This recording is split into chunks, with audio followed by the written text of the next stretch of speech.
Hello guys, welcome back to my channel, and in this video we will discuss about the compositions of the composite resins. Okay, so what are the compositions of these composite resins? So these composite resins are composed of a resin matrix, a filler particle, a coupling agent, hydroquinone, UV absorber, opacifier, and a color pigment. Okay, so first we will discuss about the resin matrix we are using in our composite resin. Okay, so what are these resin matrix?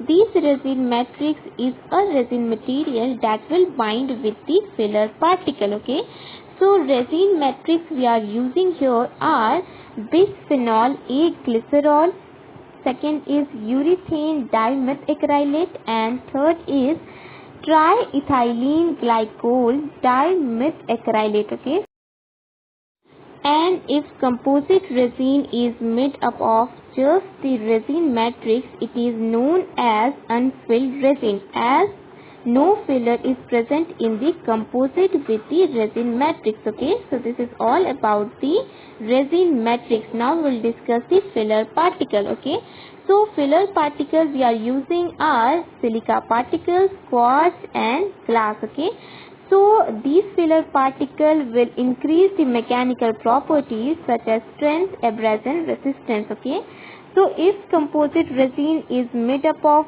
both resin matrix and filler, it is known as filled resin, as fillers are used here in the composite resin with our resin matrix. It is known as filled resin.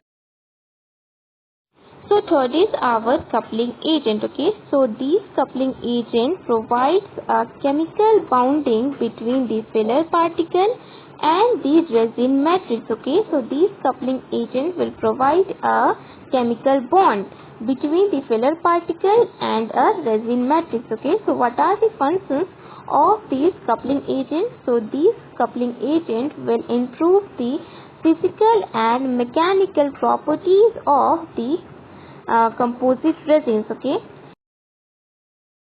so fourth is our pigment. This pigment will provide a color of tooth to the composite resin. Okay, so what pigment we are used for the pigmentation? So pigment we are using are titanium dioxide and aluminum oxide. Okay, so fifth is our UV absorber. Okay, so they prevent discoloration, and we are using benzophenone as our UV absorber. Okay, so this is all about the composition of the composite resin. Phenone